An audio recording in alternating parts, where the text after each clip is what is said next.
Princess Leia datapad. Location, Prisoner's Dock, Death Star. I don't know how I can escape this station of death, or how I can continue to fight against the torture and the pain. But I vow that I will, and then the real battle will begin. Not for vengeance, for justice.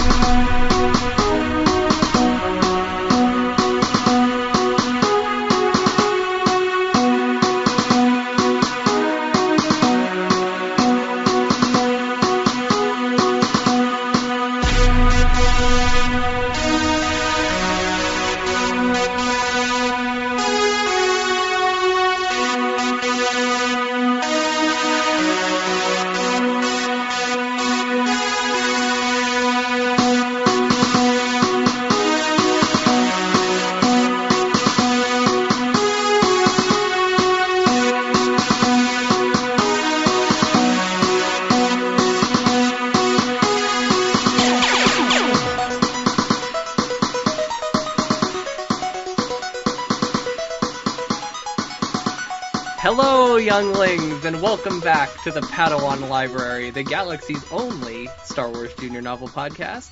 I am Levi Paratic, and with me a man who would never, ever mention Mara Jade in George's presence, Tim May. Hey, that's a funny video. Let's talk about that video for a second. Is anybody, it's clearly a staged moment. I know, but what if it's a staged moment from Detours? Did you think of that? Yeah, well, it clearly is. It has Seth Green in there, right? Right. Yeah. And wasn't he one of the guys? Yeah, he is. It's so funny when you can hear him laughing in the background whenever George actually slaps the guy. Oh, yeah. It's very amusing. It's a wild video. But yeah, no, I mean, it's clearly just a joke that Right. And he's so bad at acting mad because he's a terrible actor. He's just I'm mad, basically. It's just I'm sure George Lucas has been angry at somebody that worked for him before, and it doesn't look like that. I love that. Did you pay attention to the doors of the room? To open the doors, you have to hit a button, and they slide open. Yeah. And then George goes to close them, but he has to wait for them to finish sliding open before he hits the button to close it. He can't hit his marks. He doesn't know how to direct actors, including himself. Anyway, check out that video if you haven't seen it. Mm-hmm. I'm sure you've posted it all over the social media. I actually haven't posted that, but if you just look up George Lucas, Mara Jade, it'll most likely pop up. Right. So there you go. Anyway, so this week we are covering the Princess Leia journal from 1998 by Jude Watson. It's called Captive to Evil. I didn't realize that at the time we decided what our non-Star Wars conversation, our non-Star Wars topic was going to be. Well, I guess I should have thought of that because Captive to Evil certainly opens us up to more options. Mm-hmm. Than journal. But listen, journal, it's a synonym for another word, diary. Mm-hmm. And so I thought, why not watch the pilot of the Vampire Diaries from the year 2009? Which year we graduated high school, This is extremely 2009. Well, okay, first of all, just a couple basic things about this. We both watched this, right? Mm-hmm. I've seen the first 7 episodes before I realized when I pulled it up on Netflix I had watched the first 7 5 or 6 years ago. And this is extremely my shit. Let's be I agree. This is my kind of thing, especially I haven't aged out of it, but I don't know if I'm certainly not gonna commit any time to watching 8 seasons of the Vampire Diaries. But well, that says something about the show right there. That the fact that the show has 8 seasons and a 5-season spin-off. Yeah. It's a wildly successful jaunt of a show. Oh, for sure. And the spin-off, I think, just ended a year ago or 2. Mm-hmm. Not very long ago. Anyway, but it's co-created, it's based on a series of books. I can't remember the author's name, but it's co-created by Julie Plec, and most importantly for our purposes, Kevin Williamson. Mm-hmm. Now, Kevin Williamson, I'm sure most of our listeners probably know who he is, but he's the writer of the first 2 Scream movies. Correct. And he provided the story for Scream 3, and he wrote Scream 4, and I think he wrote Scream 5, but... he's not writing Scream 5. Oh, okay, well then that's going to be terrible. It's the Ready or Not people, I think. You want to know something? Scream 5 is just like Indiana Jones 5. None of the original creative talent is behind it other than the cast, and they're both the 5th chapters in it. Yeah, very similar. I mean, listen, I actually never saw Scream 4. We'll get into all the Scream... R.I.P. to Wes Craven, that's why he's not involved. Of course. Obviously would be doing it, otherwise. Oh, yeah, he better be. Anyway, but, so Scream, obviously, that's a big thing. He also wrote, I'm not sure if he's credited on it, but he definitely wrote I Know What You Did Last Summer, which is a great movie. Of that era, I think. And he wrote Faculty, which is a favorite of mine, the Robert Rodriguez movie. And he also, of course, created Dawson's Creek. A show that we have talked about at length on here. Have we? You've when we did our casting of Galaxy of Fear, because you were all CW characters. WB, sorry. Let's be fucking real right now. I apologize, I realize, brothers.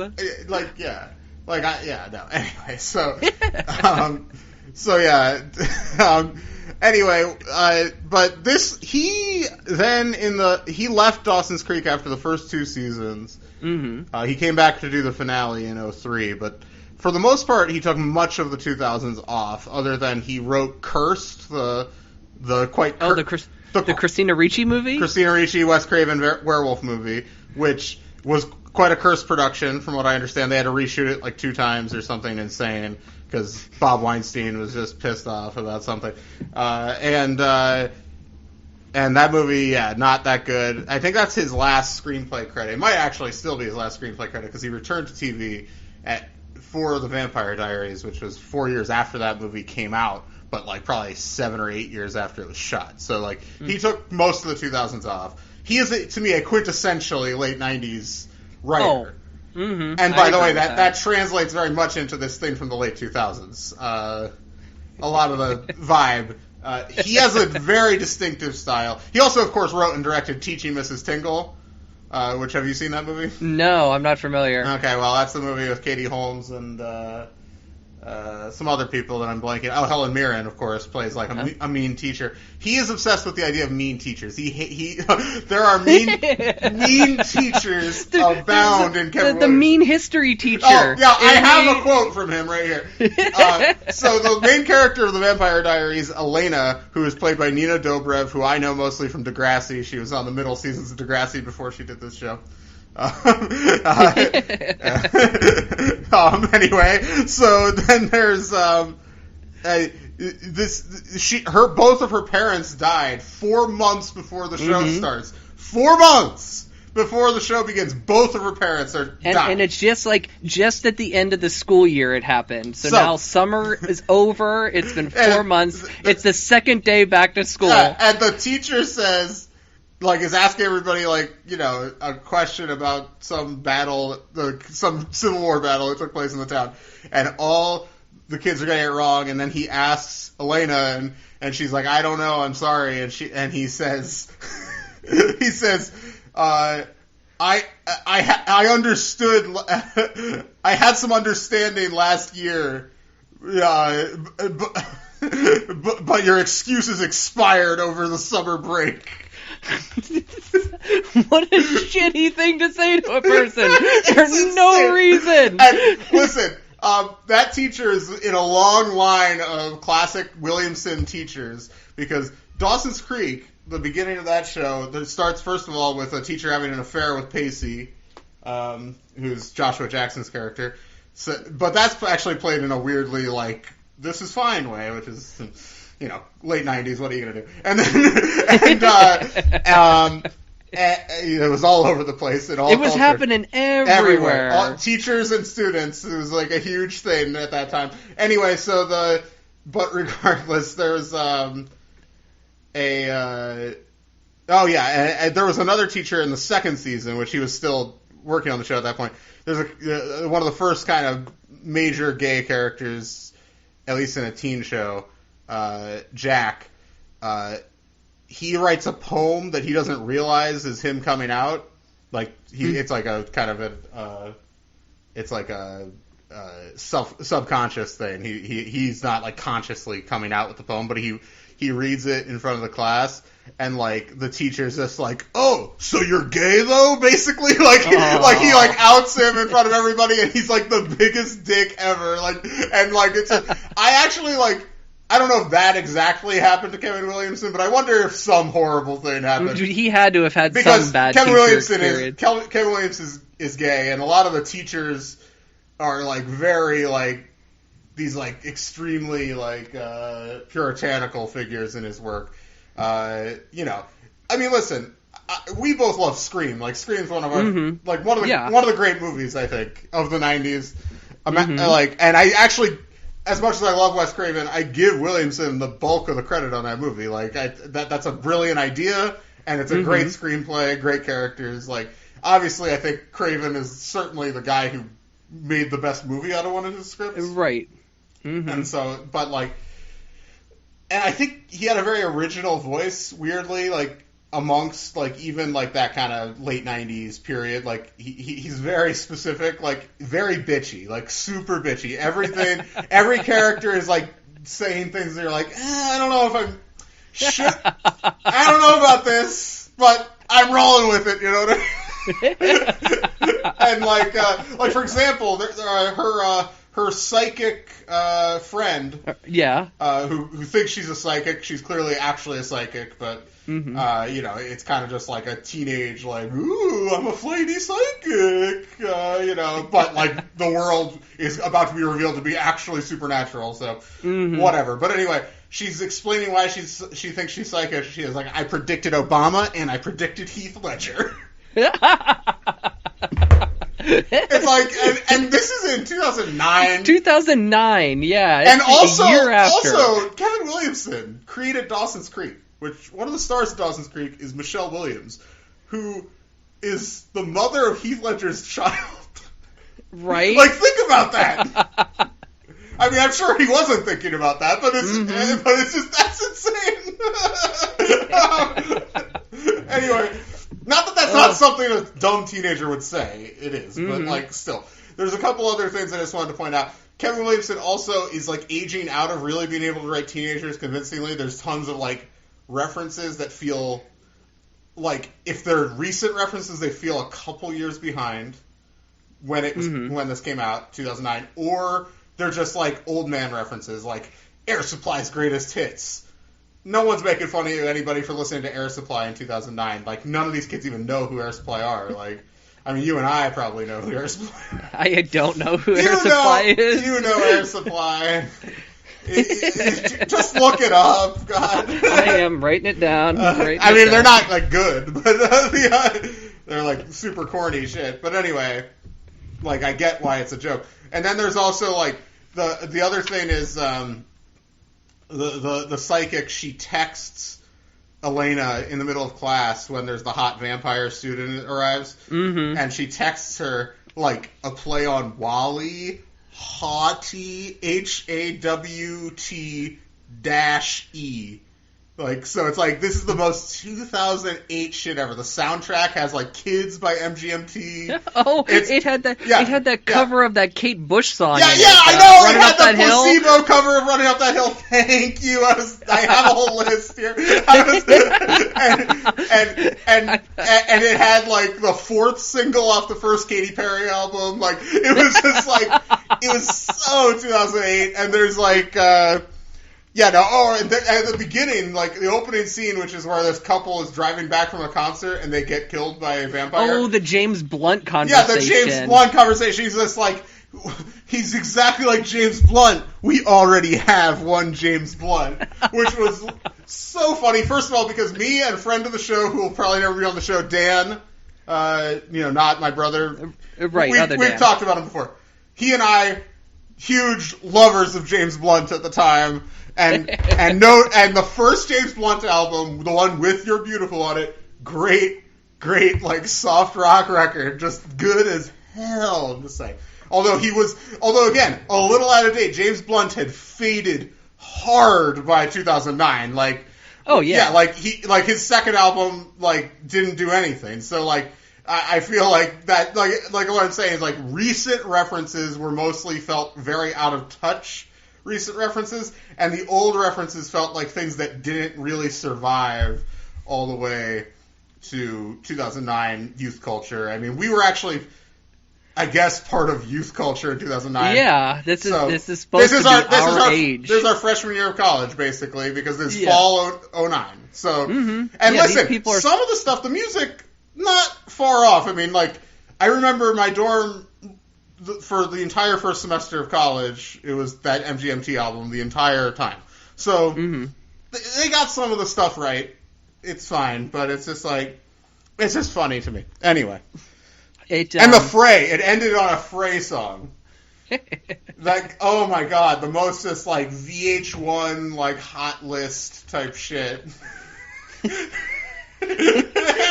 You know what, that party scene, because like the party scene, it's just like there's no parties that actually exist like this. Oh, of course and not. It reminded me of Freddy vs. Jason. Especially because this is supposed to be in a small town. It's not even like, it's not like an OC or like Beverly Hills 90210 situation where like these are like high end, like, you know, hot rich kids. This is like a class of 500. Yeah, no, it's like a small town. It's much closer to like the town you grew up in than anything else. Like, so yeah, it's very funny to me.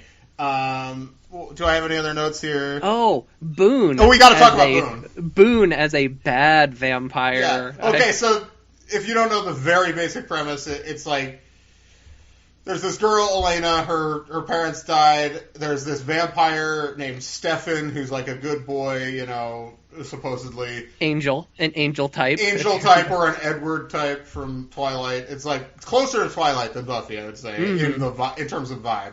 Right. But there's like, and he shows up at school because he's seen Elena, and Elena looks exactly, and he's, by the way, been around since the Civil War. Like, he's like a old ass vampire, angel type, and but he Elena looks exactly like his like lost love from when he first turned. Basically, it seemingly seems to be the idea.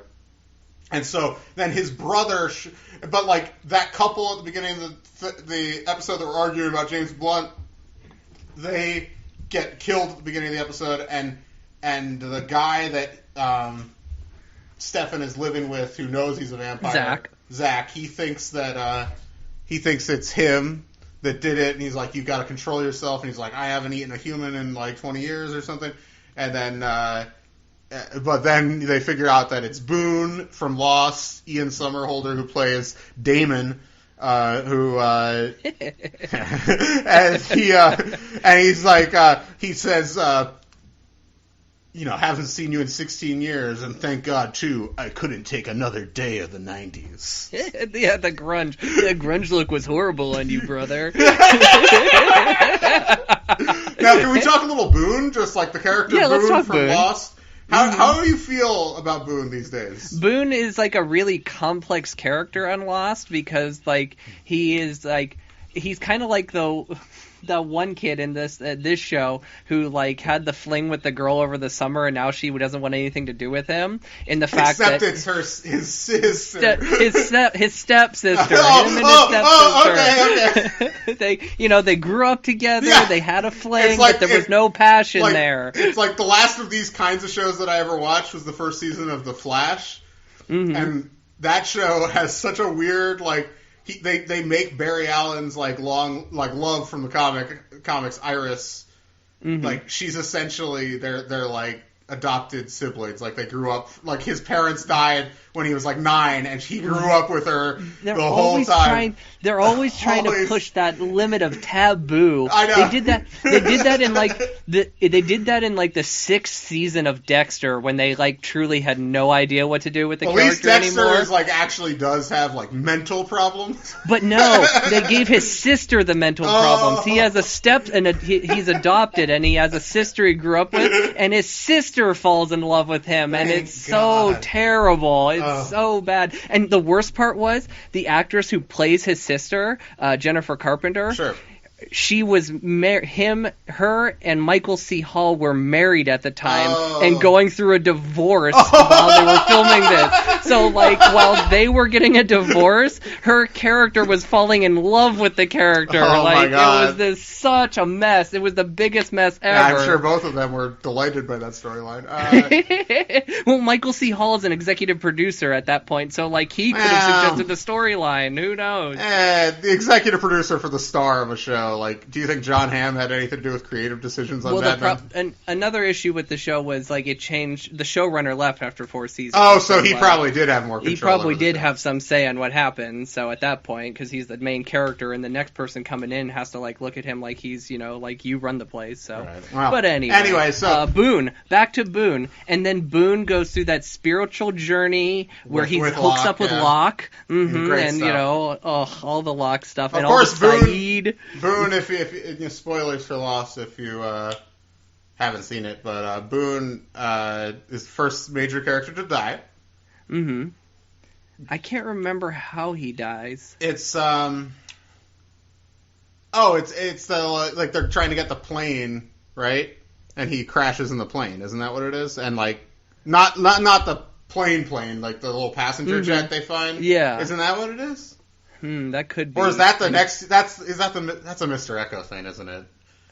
I can't remember. I need to watch Lost again. Is what yeah, I this do says. too, because I know Shannon dies shortly after him. She's around for another season because the whole thing with her and Saeed is after he dies. Right. So, well, and then all I remember is she dies and Saeed being so sad and that being like the worst feeling in the world. You ever like Saeed. This is something I feel like we need to share with listeners. You ever like realize like Saeed isn't Saeed so true? He's the absolute truth. There's no other words to describe Saeed other than true. That's an inside joke from like fucking 10 years ago. I'm sorry, everybody.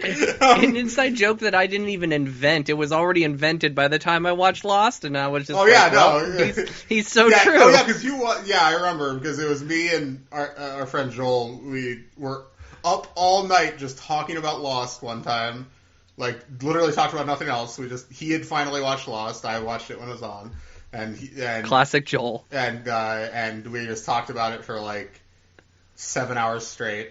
And I'm not one to stay up late, but this kept me awake for like so long. We're just like there's nothing more fun to talk about than Lost. It is the most fun thing to talk about. I've had conversations with Lost about Joel where I remember talking about Lost with Joel, and then out of nowhere, Joel was like, hang on, let me consult the encyclopedia, and he pulled the Lost encyclopedia out of nowhere. Which I have right over here.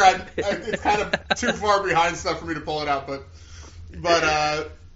yeah, no, like, I've experienced that too. He's obsessed. And, like, listen, there's nothing more fun to talk about than Lost, but we gotta talk about Vampire Diaries. We gotta wrap this up. So... Here's my thing about Vampire Diaries. I mostly wanted to talk about Kevin Williamson. Right. We should give it a ranking of fangs. How many fangs? I mean, I think it's a pretty good pilot. If I were in college and I had more free time, I mean, I have plenty of free time, but if I were like in the heat of like I watch every teen drama like back when in that peak era, I would probably keep watching the show. I think it's a fine pilot. The cast is relatively appealing. Kevin Williamson's style, like, is certainly very specific and not for everybody, but I grew up with, Scream and Dawson's Creek and stuff, so I have a lot of fondness for that stuff. So, yeah, I don't know, Fanes... I guess out of 10. Out of 10 fangs. 10 Fanes, yeah. So 5 different vampires. I would give it... I don't know. I'd give it like 6.5, 6.5 fangs, maybe 7 fangs. It's a good pilot, I'll give it 7.5 fangs. Then I was gonna give it 7, but yeah, I thought it was a quality pilot. I was like, well, I could watch another episode of that, which leads me into my next idea. For next week's conversation, we are reading Queen of the Empire, and I know a certain queen of a vampire by the name of Elena, so I was going to suggest we just watch the second episode of Vampire Diaries. No, I'm not going to say no on that. I thought you were saying the wrong thing. I thought you were going to say Queen of the Damned starring Aaliyah. That crossed my mind too after I came up with Queen of the Vampire, which, like, we could do Queen of the Damned too. I mean, we'll see. I don't know. That's a movie I remember seeing and hating. I'm a pretty big fan of Interview with the Vampire. Like, I think that's a fun movie. Cruise is absolutely maniacal in that movie. It's a crazy performance. Well, that stunning cast in that movie. Yeah. So, and Kirsten Dunst is incredible in that movie. That's like one of the best child performances. Banderas in that too. And Pitt. We have to mention Pitt. I mean, Pitt is one of my favorite actors of all time. Like, he's one of my favorite movie stars of all time, but he gets fucking trounced in Interview with the Vampire. Fucking Cruise is just eating his lunch.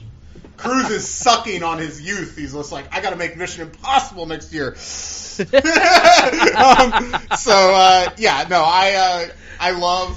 I love that movie though, I wish they had kept making those actually with Cruise. Honestly, like, that would have been a good, like, because you know that movie's called, I believe it's called The Vampire Chronicles: Interview with the Vampire. Like, it's the official title. Nobody calls it that because there was never a real sequel. But it's like, yeah, no, it would have been cool. It could be a franchise that he could still be part of. Like, I mean, he looked like, he hasn't aged. He ages like a celebrity, but he still looks substantially older, I would say. Well, if he made them in chronological, he would have been actually made a sequel when a sequel would have been appropriate. Oh no, yeah, they should have made one in like 1999 or something. But anyway. I guess we'll figure out what we're doing at the end of the episode for next episode. Okay, what's this book called? Queen of the Empire? Queen of the Empire. Jedi Prince, possibly, Queen of the Empire. Queen is the word we want to latch onto, I think. That's true. Mm-hmm. There's a lot of Queen material. Like, I feel like, you could watch The Queen with Helen Mirren. Or Queen's Gambit, which I know you've watched. I've seen. I wouldn't have to watch. I would have to do no work, so I would actually like that. And that is a fantastic miniseries. I've heard good things. There's a million things. We'll figure it out. I'm searching just Queen on IMDb, seeing what pops up. There's Title. Priscilla, Queen of the Desert, of course, classic movie.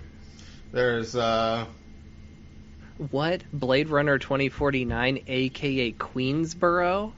I'm sure that was just like a production fooling name, like a Blue Harvest situation. Right. Well, also Mean Girls pops up on here, aka Queen Bees and the Wannabes. Well, that's the nonfiction book it's based on. Oh, Hustlers, aka Queens. Yeah, but it needs to actually be called that. Queen of the Empire? We need the King of Queens. No, we're not doing that. No. Damn. I can't do King of Queens. Become Jerry Stiller. I love Jerry Stiller, but, I draw the line at King of Queens. Okay, all right. There's Queen of the Damned. African Queen. We can watch that. I'd be down. I haven't seen that since I was a kid. I think I've seen African Queen. I may not have seen African Queen, so I would gladly watch African Queen. Fine with it. John Huston. And Katharine Hepburn is in it. I love Katharine Hepburn. Yeah, it's John Huston, who, very rarely made bad movies, so yeah. Mm-hmm. I'm down. All right. That's right. All right, people. Next week, Queen of the Empire and the African Queen. All right, yeah, I'll have to tell my brother to watch it too, I guess. Hey, I think it's on HBO Max, so it probably is. Yeah. So all right. So anyway, this week we only spent 27 minutes on the Vampire Diaries. I feel okay about that. Yeah, I do too. When we get back, we'll be talking about Star Wars Journal. What's it called? Captive to Evil by Princess Leia Organa, aka Jude Watson. So stay tuned, everybody. Welcome back to Padawan Library. I'm Tim May, here, as always, with Levi Peretic. Hello. So, this week, we have a fun, kind of special book, specific, which is a Star Wars journal. We covered the episode 1 journals all at once in our episode 1 anniversary special a couple of years ago. But we've never covered one of these really, like, in-depth, and we're not going to go, like, beat by beat here, but this is, of course, one of these journals. They were published in the late 90s. It's retelling the story of A New Hope from Leia's perspective. Like, first-person perspective. There were 3 of these books. There was a Han Solo one and also a Luke Skywalker one. As you'd expect. Yes, each one has a different author. I couldn't tell you the author of the other ones. We will likely not be covering those, so just... Yes. We're covering this mainly because it's written by Jude Watson. So, normally we don't cover adaptations of the movies, and that includes this kind of thing. There are many variants of adapting the movies that fall directly into our purview. They still do them. They still do like new, like vaguely like askew versions of like kids versions of the original trilogy all the time. So like we're not going to cover all of those. This one was special because we wanted to make sure we covered every Jude Watson book. And it's her first Jude Watson. It's their first Star Wars book, too. Yeah. So that's the big thing about this. This is her first jaunt within Star Wars. And then this is followed by, of course, the ill-fated Science Adventures. But from Science Adventures, she goes into the Episode 1 journals and Jedi Apprentice. So her whole world opens up for her. And you can go back into the archives of this podcast and hear all about it. If you haven't heard those episodes, if this is somehow your first episode of Padawan Library, I'm sure you shut it off during the half-hour-long conversation about the Vampire Diaries pilot. Anyway, so we don't need to go beat by beat through the story here. You guys all know the story. It's the original Star Wars. It's A New Hope. Yeah. I will say, quick before we get into it, the cover art on this book is done by an artist, one named artist named Marin. That's all. I didn't look Mark into Maron? that at all. Wrong spelling. It's like Helen Mirren.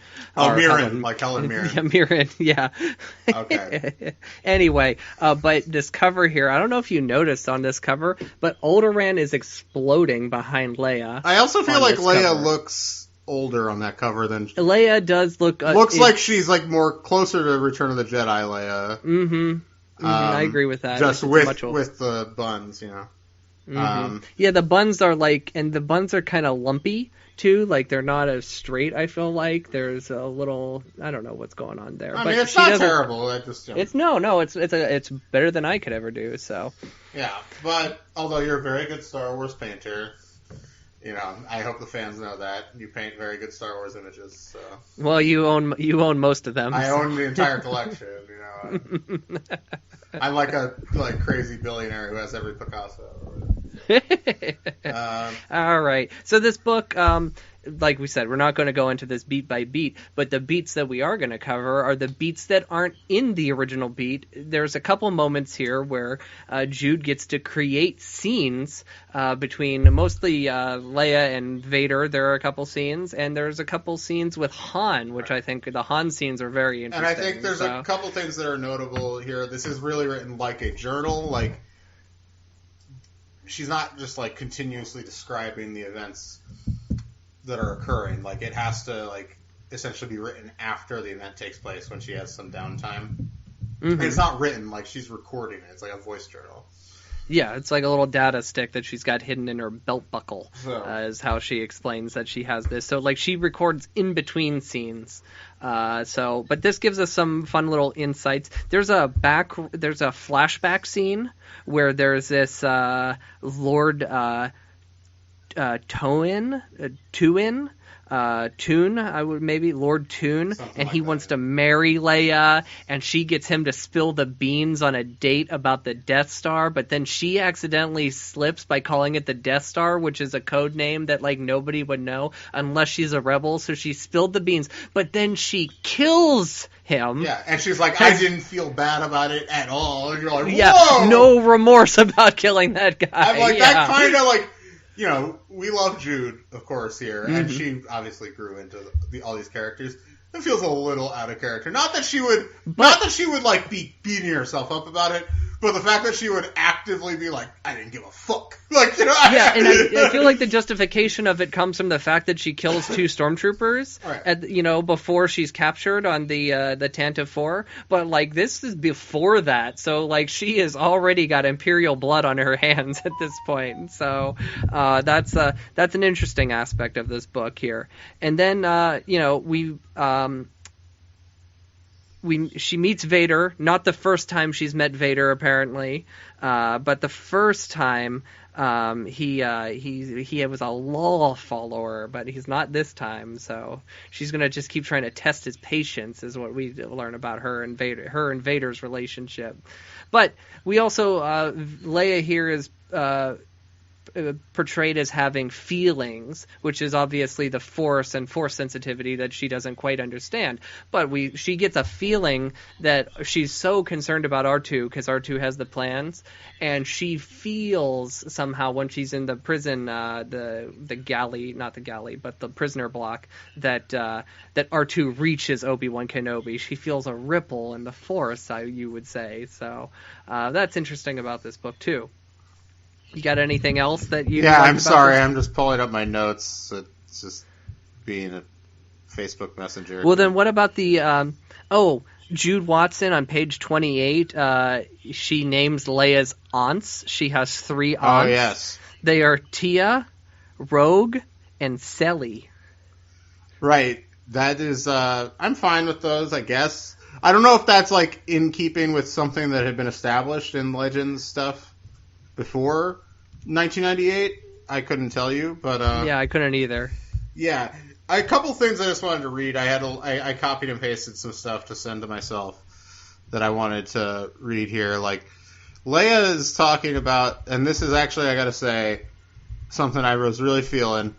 Besides, if there's one thing that boils my blood, it's someone throwing a doom and gloom scenario in my face.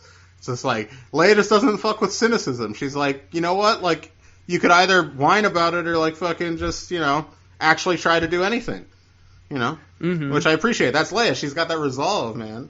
And then, like, she talks about C-3PO, because she's on the Tantive 4 at the beginning of the book, of course, and it talks about her giving R2 the message and, like, how she's interacting with 3PO, and she says, the infuriating protocol droid dithered on and on. I shouted him to get moving. And then so there's a scene it later establishes their relationship immediately. Well, and what's funny too is later on 3PO is like sitting in the corner with his head down when R2's going up on the Death Star assault, and Leia is like, "Come on, 3PO, you could just come into the war room with us, but you cannot speak." Like the other thing that kind of will tie into some of the Han stuff we're going to talk about later is very early on in the book. This kind of ties into the doom and gloom thing I read. She says, odds are mathematical formulas created to give people a reason not to try. So, like, Jude, like, seeding some of the, like, Han Leia attraction that obviously doesn't come to full bloom in this book at all. But, I thought that was clever. And by the way, here's where she talks about killing that guy. I had this written down. I have no remorse. In his role as task force commander, Tyon had been responsible for the death and suffering of whole populations. He would have gone on to inflict more misery on the innocent. I think of those people when I remember that moment. So it's actually like, her justification is fine. It's just, I just wouldn't necessarily buy Leia talking into a recorder, talking about something that happened years ago and be like, I have no remorse. I don't, like, it's like it just feels like some Cobra, like, starring Stallone type shit, you know what I'm talking about? That's all. Like, I buy that she would kill him, and I buy that she wouldn't, like, beat herself up about it, but I don't buy the, like, Clint Eastwood bullshit. That's all. Well, she also talks about she doesn't necessarily fill in, but she talks about the scene, of course, where the torture droid, the probe droid, when with the classic needle on it, which we don't get to see a lot of, and really that kind of needle coming at her, that feels like such a classic 70s sci-fi. Like kind of shot kind of thing going absolutely. On. Any sort of slow needle coming at you. So she goes into that a little more though. Like obviously that's not a huge part of the movie. We don't really get a sense of how the torture affected her, if much at all, honestly. But I wanted Leia is afraid of this thing before it happens, and I wanted to read what she said.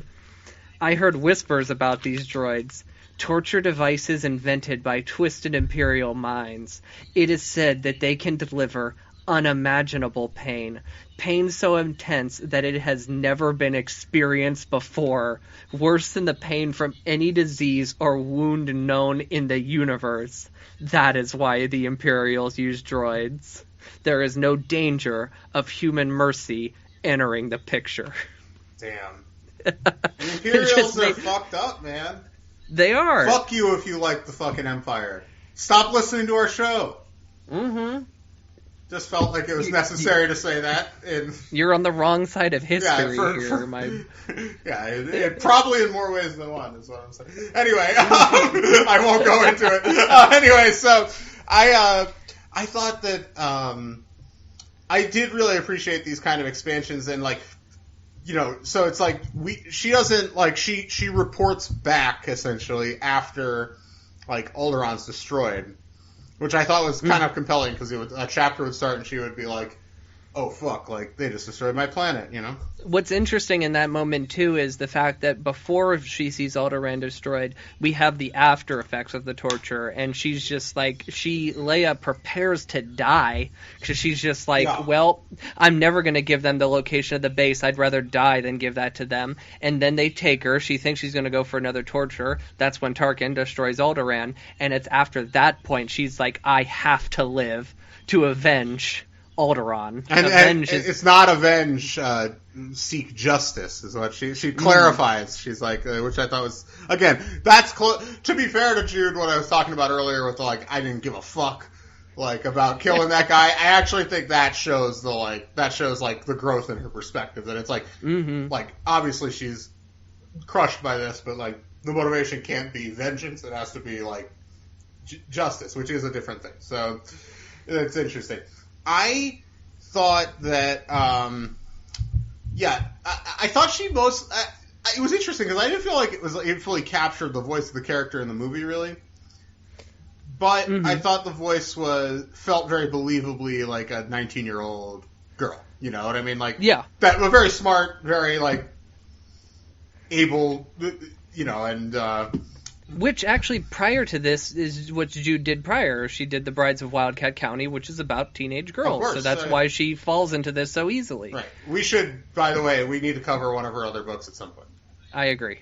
I think we need to cover one of those books, and I think we need to cover one of her like post-Star Wars books, too. Yeah, I think, get both sides of the career. So anyway, what other... Before... I'm trying to think of stuff prior to when Luke and Han show up, because there's like, I thought, like, it does a good job just kind of establishing, like, her place in the rebellion, her place in the Senate, and all that stuff. And, like, very economically, and you gotta remember, I don't believe there was much, if any, material, like this, like, about Leia. In Legends pre-New Hope, there's like very little of it. The other thing I wanted to actually confirm is, I wonder if the story that she tells about how they got the Death Star plans, does that line up at all with like Dark Forces, which is from around the same time? I don't know about that because like they don't really go a whole lot into like they don't go deep into it, but I wonder. I feel like one of our listeners might have a better sense of this. So if you do, write in. Yeah, because, I mean, we have Dark Forces characters that show up in Galaxy of Fear, which came out the year before this. Oh, yeah, no, I mean, Dark Forces was around, for sure. But I wonder if, like, these journals were a little more, like, kind of siloed, because they were just essentially adaptations of the movies. But I will say, Selly Organa, actually, all three of the ants were introduced in Children of the Jedi in 1995. Oh, so that's an adult novel. Yeah, they were introduced as the Organa sisters, and they were the main caretakers of the teenage Leia Organa. So that that's before Brea, I guess, Organa enters the situation here. Well, but those characters, I'm wondering if those characters are alive in Children of the Jedi, because I believe that's a post-Jedi novel. So I wonder if that means they survived the Alderaan situation. I feel like that'd be weird. Well, Selly Organa specifically, her husband has his own page. Oh, wow. And they got a divorce at some point. Oh, damn. What can you say? What can you say? Yeah. So let's go into the Han stuff here. Okay. Yeah. Because Han and Luke show up. Han and Luke show up. We don't get I feel like we didn't get as much Luke interaction. There's a couple little moments that aren't new, like moments, but like Leia describing the moments from the movie, like when she's comforting him about Obi-Wan, which I hate that people on the internet make fun of that moment and like talk about, oh, she just lost her whole planet. He just lost a guy that he knew for 3 days. First of all, no, he knew him his whole life. Second of all, he also lost his parents. Like just now, he lost everything. It's just not. It's not a grand scale galactic tragedy, but right. They essentially have, like on a personal level, they've essentially experienced the same thing. So whatever. And Leia, of course, addresses that because she's just like, I'm so taken back by like how stunned he feels like about this person, about Obi-Wan. Who she's talking up the whole book too, because she's made the message. She clearly, we don't know if she ever gets to meet him, but she knows of him, kind of thing. Well, I don't think she ever met Obi-Wan. Yeah. One more thing about that. I wonder how. This is just something I never really thought about. How did they find out that Obi-Wan was on Tatooine? That I don't know. They don't go into that. Well, Bail knows. Bail knows. I'm an idiot. Move on. Viceroy Bail Organa, as he's referred to every time. Not only does Bail know in the Jude verse here, he has Obi-Wan's number. He can call him up on the comm at any time. They chit chat all the time. Man, Spitz better be in the Obi-Wan show, man. Oh my gosh, he needs to show up in the Obi-Wan show. All right, so Han. But the Han stuff's interesting because Han is portrayed like it's the most extreme version of Han in the first movie and his interactions with Leia possible. It's like this is actually, I think, a fun way to look at it because a lot of us see this movie as small children and like the kind of like combative relationship that doesn't really become flirty until Empire, like really, like it's just kind of like him being annoyed by this like haughty princess. Like that's essentially like, yeah, there's the moment where he's like, what do you think, a princess and a guy like me? Like, man, Luke, no, that's a classic moment. Well, what I think's really funny about Han is like when I got to see Empire Strikes Back this previous summer, Han is the biggest like drama queen possible when it comes to like the whole relationship because like you have the opening moment between him and Leia at Echo Base and he's getting ready to leave and all she's doing is looking at him and Han goes, well, don't get all mushy on me, queen, and he storms out of the place. So it's just like he is acting like that the entire movie. He's acting like an absolute maniac. Well, the entire listen, movie. like these are heightened things. It's like an old screwball comedy romance. That's clearly what they're going for. It's a Howard Hawks type thing. So I'm not like, you don't apply real world relationship logic to Star Wars movies like that. Because Star Wars is a fairy tale from these are the words of Irvin Kershner himself. Yeah. Going. It's about the kind of core emotional truths because like everything that they say in their interactions are things that people feel, but most mature people don't say. You know what I mean? So like. That's how you tell these sorts of heightened space operas or just soap operatic storytelling. That's what it's like. So, yeah. Well, one of the funny things that happened here is Leia finds a little area in the Millennium Falcon to basically have a moment to herself and jot down in her diary. And Han finds her. And Han takes the recorder and he speaks into the recorder. So I'm trying to actually... here it is. Oh, this is like multiple pages here. But she like cannot stand the way that Han treats her. So he says, Okay, listen up out there. This is Captain Han Solo speaking. Relax, your splendidness. Sorry I had to grab your data recorder, but we need to set the record straight. That's right. Have a seat and glare away. I just needed a minute to get my point across. First of all, I'm better than her royal pain of the highness here probably... I'm betting that her royal pain in the highness here probably insulted my ship, although she sure wasn't complaining when the Falcon saved her pretty Princess Hyde. Oh. This baby can do 0.5 light speed, so you better believe it can outrun a pokey rebel X-Wing without breaking a sweat. You got it? As for strategy, I'm just along for the ride. It's not up to me to figure out what the Imperials are thinking. I'm just here to outrun them, which I did, and I didn't get any thanks for it either. The princess here has been jawboning me to death about their rebellion. She says they can have jawboning. Yeah, she says they can use every pilot they can get, even me, she says. And just because I'm not signing on to some lost cause, she thinks that I'm something less of a hero. And like it goes on like this for another half page. I'll say this whole scene is amusing, but I actually think it takes Han too far. It's like he's acting like a complete dick, and while he is a dick in this movie, especially at this point in the movie, I honestly don't think he would do this.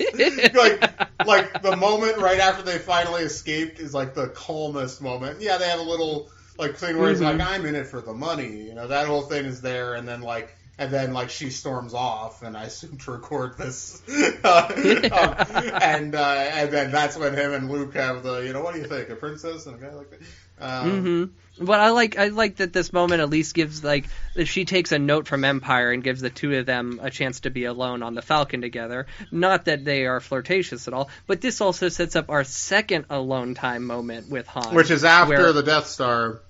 After the Death Star, Han wants to leave, but Leia thinks he needs to stay around and get this medal. Because he deserves the medal, because she's like... He deserves the medal, She was very touched by him returning to take out those TIE fighters, and so Luke could make the shot.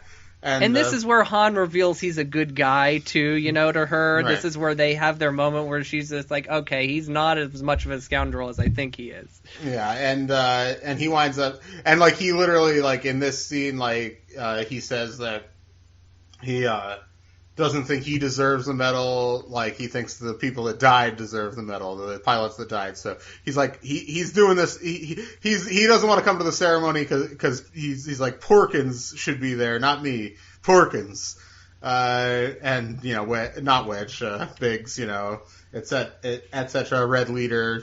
I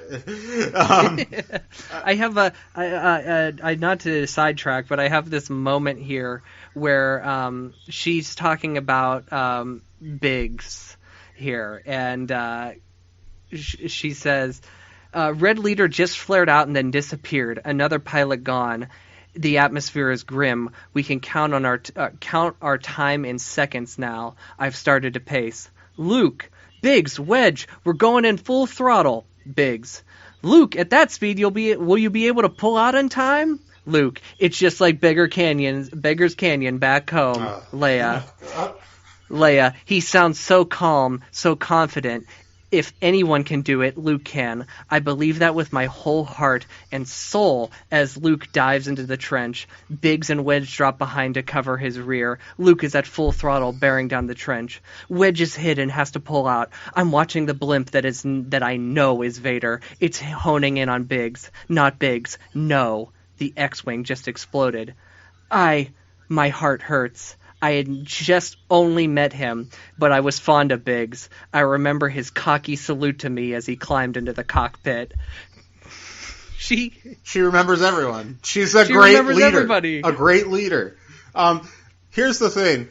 And that's a classic like Jude, where it's like a character dies. She's gotta represent it. She's gotta give that character his due. So anyway, so this journal, though, it reminded me yet again that my favorite Star Wars movie by far is the original Star Wars, and almost any telling of it is compelling. And while I don't like, this is very lower tier Jude. It's not like her peak by any means, but like it was very compelling. It was very easy to read because the original Star Wars has a perfect story, and seeing it even from a slightly different angle is very compelling. It still works really well. So, Jude, I agree. This isn't her peak, Jude, but as like an entry, this is great because like something like this could be, I mean, we would only find out by reading the other journals, but something like this could be so mundane to write because you're just doing a retelling. But she takes moments to flesh things out and add things. She doesn't have any fear to add things here, which is what's refreshing about this. So, and I think that's what gets her recognized within Scholastic to propel her to her greats that, Jedi Quest, Jedi Apprentice, Last of the Jedi, Rebel Force, which this is the perfect precursor to Rebel Force, too. Which we'll be getting to in several months. But yeah. In several months, the end of the show. So, but this is the perfect, like, dive into that. And Jude also, too, you got to give her credit because not many authors get to do this. She has written for Padme, she has written for Anakin, she has written for Luke, she has written for Leia. So she's, like, written for the entire Skywalker family. Yeah, which is crazy. Which is a great achievement. So, I don't know. I'm going to give this one, I can't go much higher than like a 7. It is just kind of a retelling of a perfect thing, though. So, very enjoyable. I'm going to go with, 7 midichlorians, and you got to flavor it with Leia herself, who I liked. There was a little bit of Force vibes here. That was fun. I'm always happy when any Force stuff is going on with Leia. Yep, I'm going to also give it a 7, and I am going to flavor this with Ramus Antilles, who gets a shout out in this book. So, the captain of captains.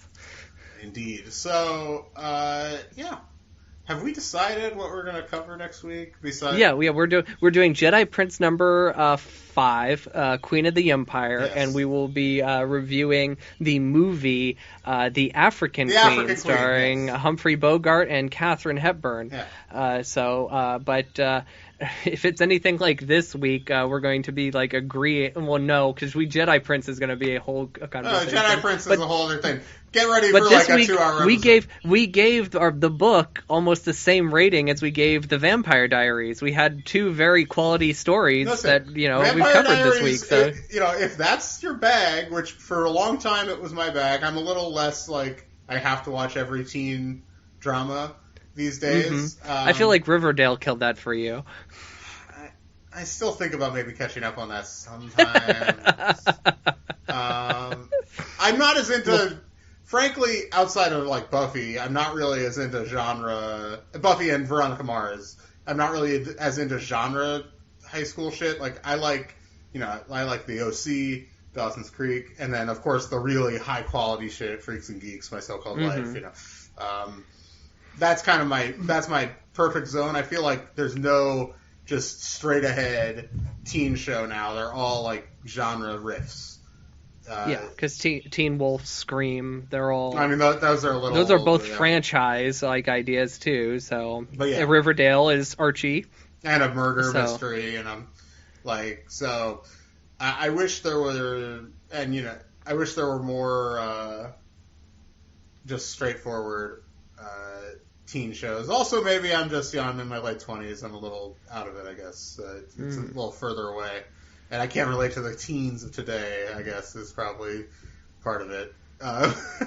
Anyway, so check out that. This, though, the journal, if you have access to this journal, it's worth reading. It's fun.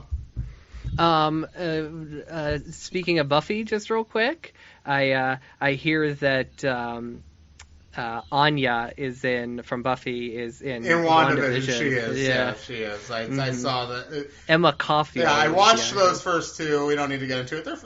I appreciate that Marvel's trying anything interesting, which undeniably it's not like straightforward Marvel bullshit. But we'll see if it. That doesn't make it good but like it's I can appreciate that they're going for something, and it's crazy. It's the first thing they've done in 2 years. Right. Well, everybody's forgotten about Black Widow, except the movie theaters, because they still play the trailer. If you go to the movies, you will still see that Black Widow trailer pop up every time. I still haven't been to the movies since I saw The Invisible Man. So I'm Masterpiece. I'm thinking about. I want to rent out a theater and do the renting out experience, but the movies they're offering at my local, it's not worth the money for me right now. No, it's absolutely. They're offering all these comedies, like recent-ish comedies, like from the last 10, 15 years. And first of all, a lot of movies I've seen in the theater before. And second of all, the real value of seeing a comedy in the theater is the crowd experience. You get which you can't have. So I feel like I would give me I saw Lawrence of Arabia 2 years ago in the theater. That was an incredible experience. Give me something like that where it's if you can give me that, I will rent out your theater. Not just Lawrence of Arabia, but that kind of thing. A movie that I wouldn't see all the time. Well, I see that Liam Neeson has a new movie coming out. The Marksman. It's out. The Marksman. It's out. He's had more movies out in the pandemic than any other actor. Honest Thief, The Marksman. Good for Liam. Oh, great. Did you hear the rumor that's going around right now that he might be about Liam or something? No. Seth MacFarlane wants to do The Naked Gun, a reboot of The Naked Gun, and he wants Liam Neeson to play the Leslie Nielsen character. So he's not bad casting for that. I don't want that movie, but I don't want that movie either because I don't want Seth MacFarlane involved. But in that sort of writing and the fact Liam Neeson playing a comedic role straight would be fantastic. So he's the right he's the guy. Honestly, if you're gonna do it, he's the right actor. I just don't like Seth MacFarlane. Yeah, I don't either. But anyway, what are we at? 30. We're deep in, so we can probably wrap this up. It's nice being back on the horse with the show. It is. So next week we'll have a guest that'll really jazz the place up a little bit, and we'll have a good time. We had a good time this week talking about. We always have a good time. I always have a good time when your brother's on the show, though. It'll be a great time. I'm excited. Because your brother has a way of crushing you like nobody else can. That just makes me giggle so hard. So. All right. So we'll see you guys next week. Remember to watch The African Queen. I think it's on HBO Max. So. Yep. All right. Until the books are due back. The library is closed. Padawan Library is hosted and produced by Tim May and Levi Peretic. It is edited by Tim May. Our theme song is by The Astral Project. Our artwork is by Freddie Funbuns. Padawan Library is copyright 2021. Tim May and Levi Peretic. All rights reserved.